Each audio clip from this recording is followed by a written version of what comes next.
Раздялата е труден период, който всеки човек понася по различен начин. Приключването на връзка, особено такава, в която вече са били налице силни чувства, е трудно и е генератор на много стрес и психологически дискомфорт. Колкото и различни да са хората и начините, по които преживяват раздялата, има общовалидни етапи, през които повечето от хората преминават под една или друга форма.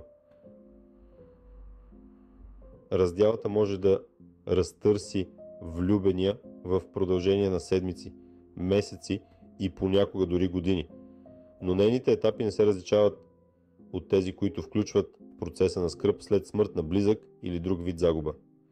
В модела, създаден от психиатъра Елизабет Кюблер-Рос, скръбта може да бъде категоризирана в 5 етапа: отричане, гняв, пазарене, депресия и приемане. Кюблер-Рос стига до това заключение, след като наблюдава неизлечимо болни пациенти, адаптирайки го, за да включи преживяванията на онези, които са с разбито сърце от смърт и загуба. Друга популярна теория, която разширява нейния модел, е известна като 7-те етапа на скръбта: шок, отричане, вина, гняв, пазарене, депресия и приемане. Тук са взети предвид по-широк набор от емоции, които хората могат да изпитат по време на процеса на скръб. Но тези етапи не са окончателни. Може да ги преживеете в различен ред, може да преживеете някои етапи повече от веднъж и може да има някои етапи, които да пропуснете изцяло.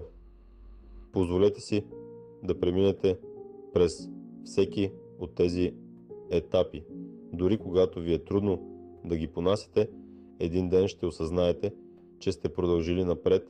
Няма правилен начин да скърбите, но знанието какво да очаквате по пътя може да ви помогне да разберете емоциите си и как да се справите с тях по време на всяка фаза от вашето възстановяване от раздялата.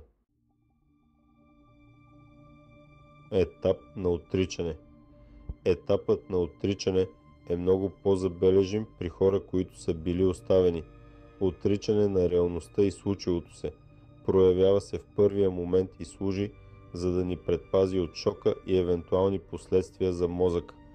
Засядайки в този етап, се стремим да избягваме всичко, което ни докосва до реалността. Може и от света да се изолираме. Често се съпътства от объркване и тревожност, усещане за слабост и прималяване в тялото, неспокоен сън или липса на такъв. Може да се превърне и в доживотна меланхолия. Това състояние на меланхолия може да се разпознае по това, че дишането е много повърхностно, за да действа като анестезия и да блокира емоциите и чувствата. Всичко се преживява по-скоро като истерия, повърхностно, без емоция. Често в желанието си да изтрием случилото се идва желание да чистим от дома до безкрай, да се къпем и мием постоянно, да подреждаме всичко друго в живота си. В този етап всяко докосване до реалността или всяко нещо, което отсъства, като провокира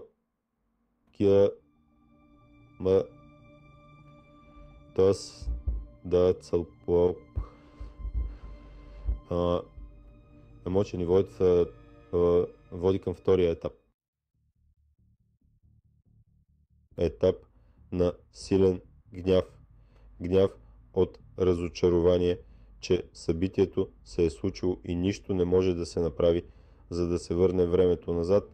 Често има и гняв към човек. Тук се появява и вината. Ако не можем да насочим гнева към причинителя, го изсипваме към хора, които нямат нищо общо, но към които можем да си го позволим. Ако и това не можем, следващия вариант е да го насочим към себе си. В този етап, ако не си дадем сметка какво се случва, можем да пометем всички и всичко около себе си, без да осъзнаем, че никой не ни е виновен и нещата зависят от нас. Наша е отговорността да ги направим такива, каквито ги искаме. И ако човек умее да обича и да живее щастливо и знае пътя, той просто умее и ще го направи. Тогава той, например, избира човек, влага енергия да очертава граници, ежедневно се грижи за връзката и възпитава партньора си как да го обича. След като се успокоите от гнева, е ред на болката, тъгата, скръбта. Не потискайте тези емоции. Изживейте ги. Това ще ви помогне да преодолеете раздялата и да се подготвите за следващия етап от живота си. Етап на преговорите. Следващата характерна фаза след раздялата са опитите за пазарене с партньора. Искате да опитате отново да решите проблемите си заедно, молите го да размисли.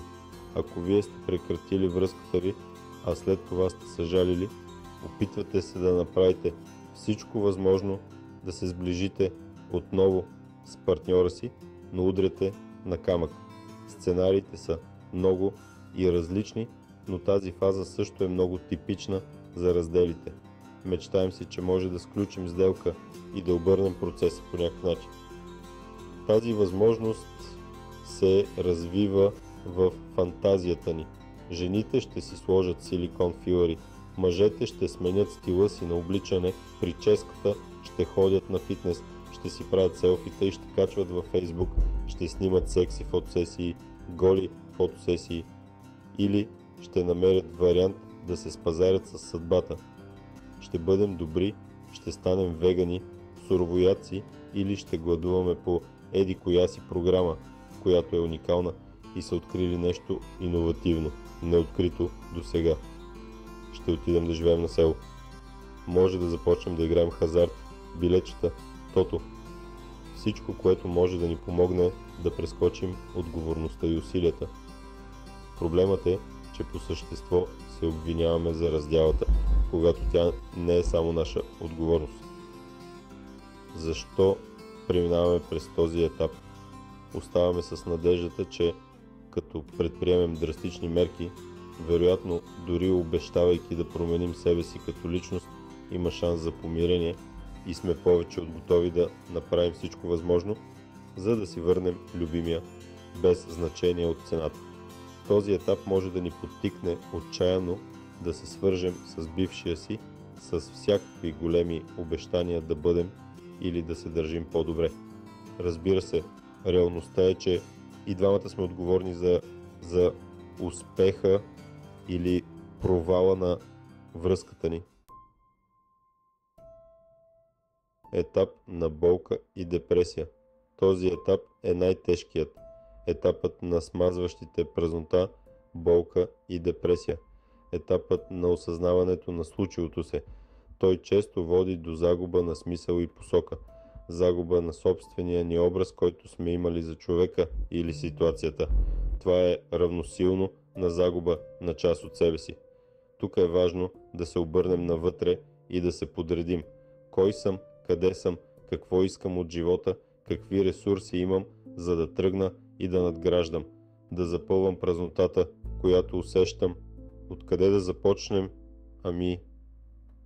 С малки крачки, които да ни вдъхнат доверие в себе си. Пък, било то и съвсем леки задачи. И не трябва да забравяме да се възнаграждаваме за успехите си. Като много е важно да съобразите състоянието си и задачите да са адекватни на него. На този етап изпитвате силна тъга и болка. Може да плачете всеки ден за определено време, потъвайки в чувствата си и задържайки се в моментите, които сте споделяли заедно. Да изразите тъгата си е хубаво нещо, стига да не си позволите да останете там твърде дълго. Защо преминавате през този етап? Да бъдете здрави емоционално означава да преминете през върховете и спадовете на живота. Емоциите са полезни за вас. Тези дълбоки чувства са част от пътя на живота и са доказателство, че сте здрави и емоционално напреднали. Пазете се да не останете в този етап, тъй като е опасно да се задържате твърде дълго в тъга или депресия. Много раздели връщат ранна травма. Други значителни загуби и фантазии за себе си или любимия човек Може да вярвате, че той е единственият, когото някога ще обичате или ще се съмнявате дали сте достатъчно добри и дали заслужавате да бъдете обичани.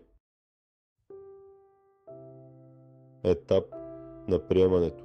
Приемането идва изведнъж, но преди това ще почувстваш смирение, освобождение, покой. Ще настъпи този момент, в който ще приемеш, че вече няма нас, че си сам. С времето буцата, която сега е заседнала в гърлото ти, ще започне да намалява. Също като тъгата. Също като гнева. Един ден ще станеш сутринта и няма да чувстваш тази пронизваща сърцето болка. Ще се чувстваш спокоен и може би щастлив. При този последен етап на приемането се усеща зверска умора. Все едно тялото е било бито. Тук често има един застой и усещане, че ако направиш крачка напред, ще се разделиш от човека или ситуацията. Ще го загубиш. Но всъщност, след голямата мъка е тръгнал нов живот и той напира и подбутва. А ако упорстваш да останеш, започваш да се гневиш. Този гняв може да се отрази в тялото психосоматично във вид на възпаление. Понякога този процес тръгва още предусещайки събитието, а друг път дълго след него. Всички описани етапи протичат много индивидуално в цветове и нюанси. От тук нататък животът тръгва и времето малко по малко изсветлява болката, но човекът, урокът, ситуацията остават в нас. Вече нямаме очаквания, разочарование, само топлината остава. Готови сме да погледнем живота в очите.